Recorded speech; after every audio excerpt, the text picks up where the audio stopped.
Amado hermano, el programa Minuto Basta con el tema La función sana de la iglesia en su trabajo de evangelización. Jessica, bienvenida. ¿Listos? Arrancamos. No te Bendición. muevas de tu lugar. Le esperamos.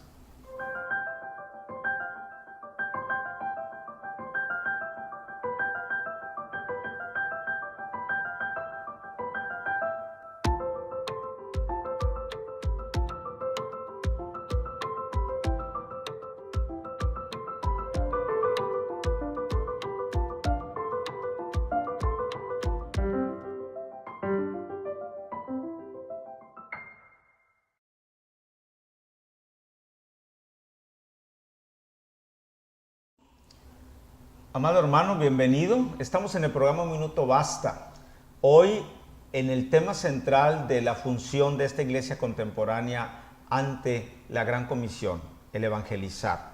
Analizamos, Jessica, las posturas y perfiles de las diversas iglesias y ubicamos que el gran reclamo de parte de Dios a estas iglesias es: tengo contra ti que has dejado a un lado el primer amor. Y tú hacías algunos comentarios al respecto. Entonces, ¿sí estás de acuerdo conmigo? La función verdadera de la iglesia es estar siempre en la palabra de Dios, buscando el ir y llevar su mensaje a quien no le conoce. Claro, y es importante el entender, mucha gente se excusa con que dice que ese no es mi ministerio. Yo creo que hay que reflexionar que ese es el único ministerio que tenemos todos. Es importante que todos analicemos que si alguien hubiera pensado como tú, no estuvieras tú en los pies de Cristo, no estuvieras tú salvo, no tuvieras esa bendición de tener una vida eterna. Así que no podemos dejárselo a algunos. O a las circunstancias. De ninguna manera. Yo creo que todos tenemos que tener esa gran responsabilidad de conciliar al mundo con Dios. Claro, Eso es lo importante. Claro. Y hicimos 3 preguntas. ¿Qué tipo de iglesia somos? ¿Cuál es el estado de la iglesia, de mi iglesia, hoy en día, o hoy en este 2017, frente a las circunstancias adversas que presenta el mundo? Pero también había una pregunta: ¿existirán parámetros bíblicos que nos digan si mi iglesia es sana o no? Y el fundamento fue, amado hermano, el libro de Hechos, capítulo 2, versículo 42. Y perseveraban en la doctrina de los apóstoles, en la comunión unos con otros, en el partimiento del pan y en las oraciones. Pues hoy, Jessica, vamos a ver este segmento de los perfiles de una iglesia sana con fundamento en el libro de Hechos capítulo 2 versículo 42, y vamos a ir desmenuzando las 5 posturas que determinan el perfil de una iglesia sana, es decir, una iglesia que está lista para la evangelización, para el salir al encuentro del necesitado. Cuando tú evangelizas, ¿qué es lo que más te emociona de ese ministerio que es tremendo y de mucha entrega? Y de mucho orden y de disciplina. ¿O tú crees que una persona desorganizada puede ser un buen evangelizador? Déjame decirte que es una de las características de los evangelistas. Ser desorganizados. A ver, explícalo. Sí, desgraciadamente, bueno, es que es gente muy dinámica, gente que tiene muchas cosas a la vez, gente que apenas estamos haciendo una cosa y nos vamos a otra, ¿no? Entonces, si estás pesando 1 kilo de tomate y oyes la voz del Señor, ve y háblale, dejas el tomate y no... Por supuesto. Aunque dejes la pesa, la báscula ahí... Por supuesto. ¿En serio? Sin duda, sin duda. Y bueno, ayer vimos un ejemplo, ¿no? De que voy a un lugar a hacer un reclamo por mi teléfono y estamos la persona que está enfrente de mí reclamando lo del teléfono, ¿no? Y el Señor le tiene una palabra y le digo yo instantáneamente: oye, ¿crees en Dios? Dios puede hacer algo con tu vida, y en medio de la situación que no tenía nada que ver, ¿no? Y bueno, yo creo que esa persona me ha de haber visto, bueno, esta mujer no está... O sea, no arreglaste lo del teléfono, pero sí... Le hablé de Jesús, ¿no? Bueno. Pero el punto es que no puedes perderte una oportunidad, Martín, sí. Porque ¿qué tal si viene Jesús hoy? ¿Qué tal si esa persona mañana no respira? Es decir, la palabra era para él en ese momento. Claro. Era en ese momento. Pues tiene razón. Entonces, Hechos 2, versículo 42, nos da 5 líneas, Jessica, que vamos a seguir en esta primera parte con 3 de ellas. La primera es una iglesia que persevera en la palabra. Ese es el primer y buen síntoma de una iglesia sana, que a los retos del día de hoy está preparada y puede salir. No se encierra, es decir, no va a aislarse y sale. También este libro de Hechos capítulo 2 versículo 42 nos dice un perfil emocionante, la iglesia que persevera en la comunión unos con otros. Difícil. Es que si no hay comunión, si no hay esa entrañable fusión espiritual y mental y de corazón y de disposición, ¿cómo podrás ir a hacerlo con los demás? ¿Tú crees que no hay gente que se da cuenta que el hermano le gritó al otro y que se expresó mal? ¿Tú crees que a la gente que le vas a dar la palabra de Dios y a llevarle la declaración de fe y aparte acá la comida que llevarás o lo que lleves, ¿tú crees que no hay personas que están dando cuenta que alguien se refiere mal al mismo cristiano, al mismo hermano? Bueno, o se estaciona mal o está peleando ahí con el guardia del lugar. Y es que, desgraciadamente, se nos pone como que un foco para estarnos analizando. Y yo creo que aquí no se trata de ser perfectos, Martín. Sí. Se trata de cómo confrontas la situación que sea. Pero a mí me puede hablar esta actitud de que también ese hermano se porta así dentro de la iglesia. No, claro, pero yo hablo de que yo creo que si en una situación, vamos a suponer que estás evangelizando y que sucede algo, lo que sea, que te corren del lugar, lo que suceda, es el cómo confrontas, el cómo llegas a tener un acuerdo con esa persona que te acaba de correr, que va a ser tu testimonio. Claro, exacto. ¿Sí? Porque si tú te agarras a gritarse o incluso a salirte, a airarte, ¿qué es lo que va a suceder? Vas a hacer mal testimonio. Entonces yo creo que más que la gente anda buscando una perfección, que sí anda buscando en nosotros una perfección, o sea, porque siempre está el... Sí, es más cruel el calificativo y eso que es cristiano frente a nosotros que frente a cualquier otra... Sí, porque en el periódico sale cristiano viola niña. Digo, yo nunca he visto que salga otra denominación que viola niña, ¿verdad? Claro. Y sabemos que existen muchas. Más bien el sujeto. Así es. Pero lo importante yo creo que es cómo confrontemos la situación para hacer. Pero aquí lo que me llama la atención y creo que es importante mencionar es perseverar. Es perseverar en la comunión unos con otros. Ok, ahí está la clave, la comunión unos con otros. Estás hablando que son muchas personas que vienen de diferentes casas, diferentes hogares, diferentes edades. ¿Y qué sucede? Es como un hogar, Martín. ¿Sí? 2 hijos, difícil comunión. Claro. Imagínate 50, imagínate 100, imagínate 150. Pero creo que la clave, y a mí me fascina esa lectura en Hechos, es cuando especifica que tiene que ser juntos, unánimes. Así porque de lo contrario no va a existir esa comunión. Para que exista esa comunión, primero tendremos que estar las juntos, premisas unánimos, juntos y unánimes. Para llegar a esa comunión. Claro. Y eso es algo que tenemos que hacer diariamente, porque como somos seres cambiantes, somos seres pensantes, somos gente que no vamos a estar de acuerdo, siempre es tener como ese reloj, ese termómetro espiritual. Decir, a ver, ¿estoy actuando bien con mi hermano? Pero eso es del diario. Claro, tienes razón. También aquí es importante lo que el libro de Hechos capítulo 2 versículo 42 nos muestra. Es una iglesia que compartía el pan, una iglesia que ora y una iglesia misionera, es decir, una iglesia que crece y que evangeliza. A mí esto me impacta porque si no evangelizas como iglesia no puedes crecer como iglesia. Así es. Y deja tú como iglesia, el reino. Claro. El reino está perdiendo. En esta primera parte, Jessica, vamos a ver solamente 2 posturas, la de que persevere en la palabra y la que se persevere en la comunión unos con otros. Así que en esta primera postura, amado hermano, una iglesia que persevere en la palabra que está en la Biblia es increíble, pero tenemos que entender, Jessica, que las iglesias siempre debemos producir ovejas sanas, ovejas bien alimentadas. Entonces, para que una oveja esté bien alimentada, pues tiene que ser a través de la palabra. Estamos hablando de ese alimento espiritual y entonces que se reproduzcan solas. Así es. Al pastor les toca cuidarlas, al pastor les toca llevarlas por veredas de verdes pastos y aunque ande en valle de muerte y de sombra no temeré. Eso lo dice el Salmo, ¿no? Del buen pastor. Entonces, la iglesia también, los pastores carnales, físicos como tú y como yo, los amados que nos escuchan y tienen este hermoso ministerio de ser pastores, es lo que tenemos que andar buscando. Aunque nuestras ovejas anden por valles de sombra y de muerte, no temen. No temen, ¿por qué? Porque yo les estoy dando la palabra, yo les estoy alimentando de este principio fundamental. Y eso, aquí la clave es bien importante, es si tú desde un principio que llega el nuevo a la iglesia, como pastor, le queda bien claro a la persona que tú no eres nadie, que el centro es Jesús, que ellos tienen que acudir a Jesús, que Jesús es el que es tu abogado. Pero eso se lo tienes que enseñar tú como pastor, pero como, en base a la palabra. Sí, pero como un ambiente general, es decir, que llega el nuevo, normalmente se ora por él, Claro. se le abraza, Claro. y que entienda que eso es algo hermoso. Sin embargo, el dador es Dios, ese es tu creador, Jesús es el que te ama. O sea, no convertirnos en los protagonistas en las que tienen que venir a mí, porque entonces no vamos a producir ovejas O entonces, ¿qué sanas. pensar de los que llevan a un hermano a la iglesia? El hermano es bautizado, el hermano recibe obvio a Jesús, es bautizado, y de repente el hermano que lo trajo se va, se molesta y se lo lleva.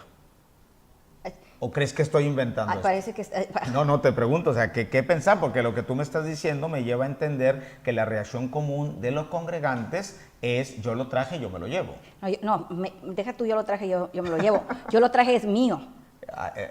Aparte, o sea, es mío. Propiedad. Es mío, y tristemente, hay términos Pero que se ¿cómo usan. podemos evitar esto los pastores? Centrarnos en la palabra de Dios, es decir, perseverar en la palabra de Dios. Ahora, en ocasiones, Jessica, los pastores queremos introducir humanismo, psicología, algunos conceptos por ahí de libros. ¿Qué pasaría si un predicador se fundamenta en el libro del momento? Es lo que va a pasar nomás un momento. O sea, que el fundamento sea un personaje que ahorita rescató a alguien. No, debe ser en la palabra del Señor. Porque en ocasiones, Jessica, es tanto el fundamento del humanismo y de ciertas corrientes y teorías que tienen lo suyo, pero pueden ser como lectura personal de enriquecimiento cultural y personal, nada más, ¿verdad? Y traerlos como algún ejemplo, pero no que sea el centro de tu predicación o el fundamento. Que no hay mejor libro de cultura y de crecimiento personal que la Biblia. Claro. Y entonces, Jessica, está habiendo dos patrones de conducta en las iglesias, que es: o hablamos de prosperidad o llevamos más que nada motivación humana, motivación personal, como si aquello fuera: digan conmigo, yo puedo. Entonces las iglesias, no todas, pero las iglesias están buscando hablar de prosperidad y hablar de motivación humana. Que este problema no le afecte, hermano. Usted piensa en su mente: no me va a poder, no puede, no me va a dañar. ¿Crees tú entonces que esto sería un fundamento en base a la palabra del Señor? Porque la primera postura que estamos analizando en base al libro de Hechos, capítulo 2, versículo 42, es que perseveraban en la doctrina, dice la palabra, de los discípulos. Perseveraban en la doctrina de los discípulos. Pero perseverar habla de tener que hacer algo para continuar algo. Claro. Si no, de lo contrario, no estás perseverando. Pero si tú hablas nada más de pura prosperidad, ¿dónde dejaste el tema de que la salvación se pierde, el tema del arrepentimiento, el tema de evangelizar? No, pues no lo estás llevando correctamente. Yo te he comentado que eso de presentar a Jesús como un mejoral, es algo triste. Jesús es Jesús porque es Él. No busquemos, no es como una receta, ¿sí? Sí. Y es triste que a veces lo presentan así. O sea, ven a este camino y todo va a estar bien. No todo va a estar bien, pero vas a estar... Es decir, todo está bien, pero tienes que hacer tú... ¿Por qué puede la gente nueva confundirse? Porque la primera vez que le va mal, Martín siente que Dios lo abandonó. Que le ha fallado. Exacto. Ahora, es cómo ahora lo estás viendo. Vas a tener el problema, pero vas a estar acompañado. Claro. Vas a tener una prueba, pero Él te va a fortalecer. Claro, tienes razón. El tener una enfermedad solo es diferente a tener una enfermedad que un amigo esté, que una amiga, que tu pareja, que tus hijos. Claro. No, y es que en base a que el hombre que vive en esta tierra, el temor más grande es que muera.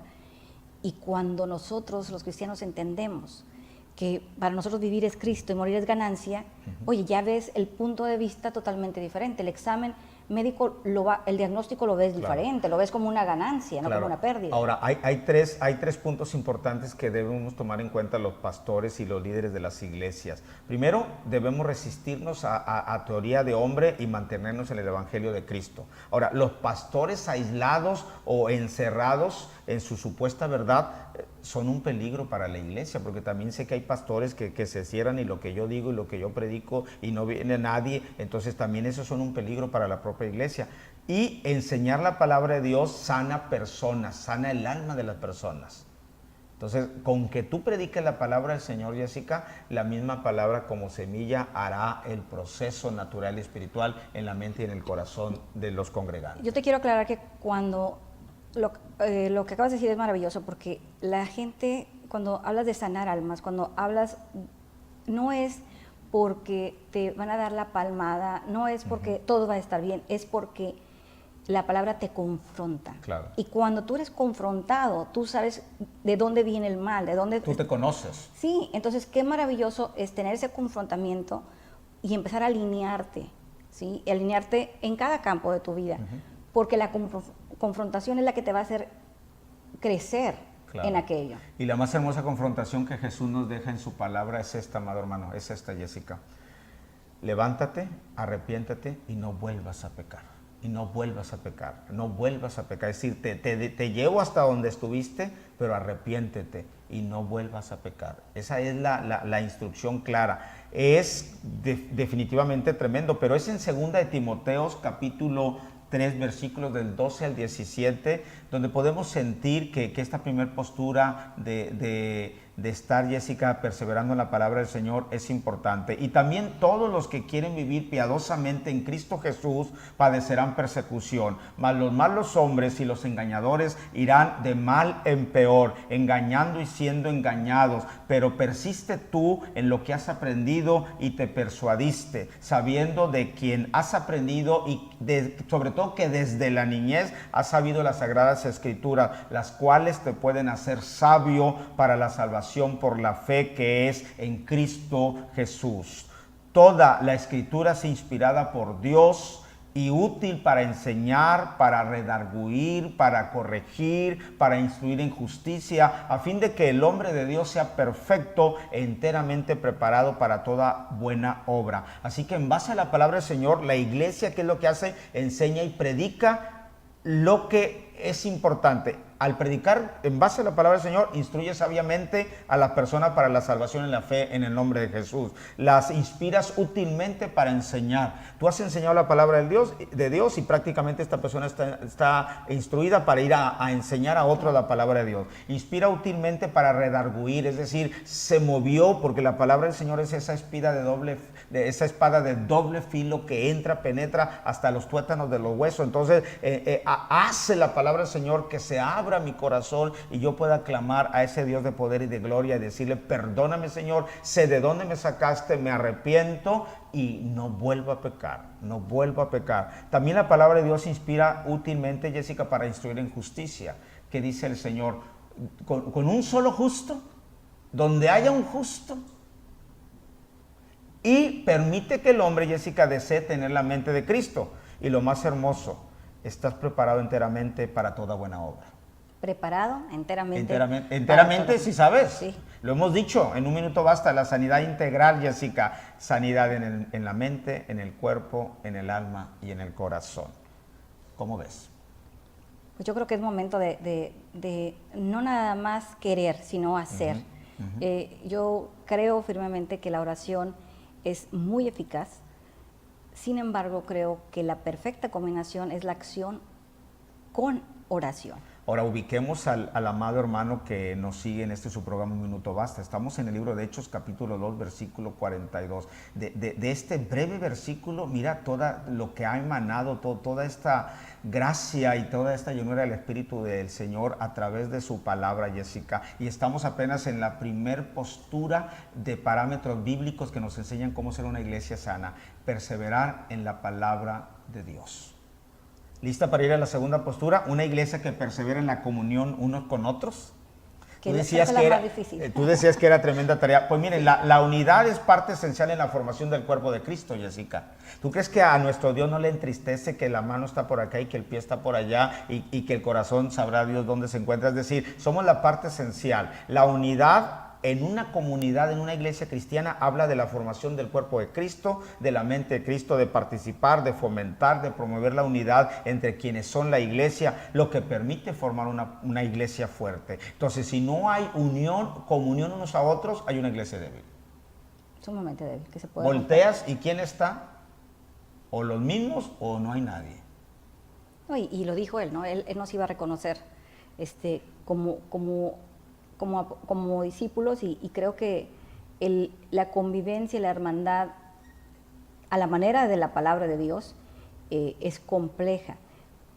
Juntarse, hacer convivios, compartir una tarde, no es difícil. Fácil. Pero estar en esa comunión es, cuando no estás de acuerdo, es saber poner límites, es en el amor de Jesús decir no me parece esa idea, en el amor de Jesús hablarlo, ¿no? Y ahí es donde empiezan el problema, porque la gente tiene sus intereses propios, no todo mundo que le dice Señor, Señor, Claro. busca que Él se glorifique o que Él sea el famoso. Claro. Hay gente que desgraciadamente anda buscando su propia fama. Ajá. Entonces, esa es la parte que yo creo que es compleja en una iglesia. Ok, ¿lista para escuchar los 5 puntos que más pueden perjudicarnos en este trabajo de permanecer en la comunión unos con otros? Primero, nunca debemos medir la efectividad de nuestra iglesia por el número de congregantes. Hay iglesias que están luchando por tener 100, 200, 300, 400, 500 congregantes para ser una iglesia efectiva y fuerte. Y es la peor manera de ser efectivo y fuerte, ser una iglesia. Porque si eres fiel en lo poco, te pondré en lo mucho. Entonces empieza, amado pastor, a serle fiel a Dios y que los 5, los 4 congregantes que tengan, incluyéndote tú y tu amada esposa, si es que tienes a tu lado una mujer como ayuda idónea, puedan hacer esta efectividad, Jessica. La efectividad de la iglesia se evalúa en base a la fidelidad de sus congregantes, en base a la fidelidad del pastor y los líderes hacia Dios. Yo siempre lo he dicho, qué bueno que no tengo una iglesia grande. Qué bueno, Sí. digo, tampoco ser una iglesia pequeña te indica de que todo está perfecto. Ahora, los pastores hoy en día debemos preguntarnos, Jessica, ¿están siendo amadas y atendidas las ovejas, mis congregantes, que Dios me ha dado a cuidar? Y esto te lo comenté a ti de una manera personal. Dios te las dio a cuidar, no son tuyas. Dios te las dio a cuidar. Cuando a ti te viene esta palabra importante de que si en verdad estás cuidando y amando a las ovejas que el Señor te dio a cuidar, ¿qué viene a tu corazón de pastora y a tu mentalidad de pastora? Pues yo creo que en la mía personalmente pues sería no. Sería no. Desgraciadamente ahorita hay muchos pastores como tú y como yo que tenemos actividades seculares, Claro. que algunos tienen otro trabajo, algunos tienen un negocio, tienen otras labores, ¿no? O Entonces, un problema serio de casa que le está pidiendo tiempo. Así es, y desgraciadamente no somos esa generación preciosa de los pastores que sé que hay todavía muchísimos pastores que se dedican a lo que le llaman de tiempo completo, ¿no? Ese era el pastor que le tocaba. ¿Tú podrías ser una pastora de tiempo completo? Ahorita como estás viviendo en este enero 2017, ¿tú serías una pastora de tiempo completo? ¿Tienes la capacidad para ser pastora de tiempo completo? Hijo, yo creo que no tengo ni la capacidad para ser una mamá de tiempo completo, una abuela de tiempo completo, una esposa de tiempo completo. O sea, sí, tenemos que entender una realidad. La vida nos está comiendo, las situaciones a nuestro alrededor nos está comiendo. Tenemos que trabajar más para tener una economía sana. Claro. Pero yo sí creo que esta nueva generación de algunos que nacimos en este hermoso camino de pastorado, pero que tenemos otros trabajos, se nos hace difícil. Si al pastor que está de tiempo completo, como se les llama o como se llaman ellos, les es difícil, imagínate al que tiene otras responsabilidades, aunque siempre está la línea abierta de comunicación y tú tienes que asegurarse que la gente, tu pueblo, sepa que tú estás al otro lado de una línea o de una llamada. Sí. Sin embargo, no es lo mismo como el típico hermoso pastor que van y le tocan a las 3 de la mañana, Y ahí está, no tiene horario. Que hace recorrido por todas las casas. O sea, yo admiro a esos pastores y si me estás escuchando, de veras que te felicito, claro, porque bendición a tu vida. Que eso es algo maravilloso y que la verdad que muchos de nosotros nos gustaría tener esa oportunidad y yo creo que son de admirar, de verdad de admirar. Claro. ¿Recuerdas de la iglesia de Filadelfia lo que decíamos? Pues también hay que ser conscientes, por eso te preguntaba eso a tiempo completo, porque hoy la iglesia Filadelfia tenía poca fuerza, pero tenía una puerta que nadie podía cerrar. Yo creo que hoy las iglesias nos conviene cansarnos en la obra de Dios, agotarnos en la obra de Dios para estar con la seguridad de que tenemos una puerta siempre abierta que nadie puede cerrar. Ahora, la Iglesia Unida, Jessica, es una iglesia sana y poderosa que debe promover la práctica de los dones, habilidades y talentos dados por Dios para que sea edificada en roca firme. Y entonces esta iglesia, donde todos compartimos el cuerpo de Cristo, pueda ser fortalecido. Es en 1 Corintios, amado hermano, capítulo 14, versículo 12, donde lo que hoy hemos venido perfilando para que tú y yo podamos entender lo que es perseverar en la palabra del Señor y perseverar en la comunión unos con otros, nos haga recordar que ese es el verdadero sentido de una iglesia. Así también vosotros, pues, que anheláis dones espirituales, procurad abundar en ellos para edificación de la iglesia. Y eso en 1 Corintios capítulo 14, versículo 26, donde hoy cerraremos, Jessica, bíblicamente esta gran realidad de la iglesia. Necesitas estar perseverando en la unión y en la comunión unos con otros y en la palabra del Señor, para que puedas tú ser una iglesia fuerte y sana. ¿Qué hay pues, hermanos, cuando os reunís? Cada uno de vosotros tiene salmo, tiene doctrina, tiene lengua, tiene revelación, tiene interpretación. Hágase todo para edificación. De nada le sirve a una iglesia tener talento si no es para edificación propia. En este minuto, Jessica, en este tu minuto, ¿qué le podrás decir a nuestros amados hermanos respecto a perseverar en la palabra y a perseverar en comunión unos con otros? Pues yo creo que el Señor nos está hablando de una manera muy importante, está siendo firme con nosotros, está siendo firme conmigo, y yo creo que es importante que estas palabras de perseverar no se queden en el aire. El perseverar tiene mucho, pero mucho que ver con hacer, con permanecer, con quedarse, incluso a veces con sencillamente pararte, pero mantenerte de pie, aunque sea en el mismo suelo. Si estuvieras inconsciente, mantente con los ojos abiertos al que va a pasar del Señor, al de repente de Dios. Así que persevera, no importa que veas la tormenta encima de ti, no importa que esté tan oscuro que tú no puedes verte a ti mismo, Él está ahí y pronto has de sentir esa luz y esa paz que sobrepasa todo entendimiento, que solo la da Él. Amén.